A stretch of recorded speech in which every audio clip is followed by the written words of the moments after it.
அம்பேத்கர் சிலைகள் கூண்டில் இருப்பதற்காக கவலைப்படும் நீங்கள் அவர் முன்மொழிந்த சாதி ஒழிப்பு, சமத்துவம் பேசும் தலித் அரசியலை கையில் எடுக்க தயங்குவது ஏன்?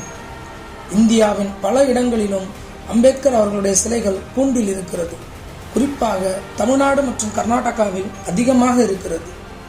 ஏன் பாபா சாஹேப் அவர்களின் மேல் இவ்வளவு கோபம்? இவர் ஒருவர் எழுச்சி பெற்று நடத்திய அரசியல் போரின் விளைவாக நம் முன்பு கைகட்டி கும்பிடு போட்டவனெல்லாம் இன்று கை நீட்டி சட்டம் பேசுகிறான் என்ற ஜாதி வெறியில் பாபா சாஹேப் அவர்களின் சிலைகளுக்கு செருப்பு மாலை அணிவிப்பது, கருப்பு மை பூசுவது, அவர் சமுதாயத்தை நோக்கி நீட்டியிருக்கும் கையை உடைப்பது, மூக்கை உடைப்பது, தலையை பெயர்த்தெடுப்பது போன்ற செயல்களில் ஈடுபடுகிறார்கள். எரிகின்ற வீட்டில் பிடுங்கியது வரை லாபம் என்பது போல தன் வயிற்றுக்கு சோறு, தான் உடுத்த உடை, தன் வீட்டு பிரச்சனை, தன் கிராம பிரச்சனை என்று தன்னலத்தோடு செயல்படுவதுதான் சாதியவாதிகளுக்கு நாம் அளிக்கும் முதல் வாய்ப்பு. எந்த காலத்திலும் இவர்கள் அமைப்பாய் திரள மாட்டார்கள் என்ற நம்பிக்கையில்தான் சாதியவாதிகள் முதலடியை எடுத்து வைக்கிறார்கள்.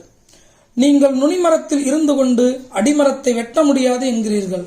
நாங்கள் அதன் ஆணி வேறையே வேறறுக்க முயற்சிக்கிறோம். வர்ணாசிரம தர்மத்தில் சாதிய அமைப்பை ஏற்றுக்கொண்டவனுக்குத்தான் கட்டுப்பாடுகளும் கட்டாயங்களும். நாங்கள் வர்ணத்திற்கு எதிரானவர்கள். அவர்ணாஸ் சாதியின் எந்த விதியும் எங்களுக்கு பொருந்தாது.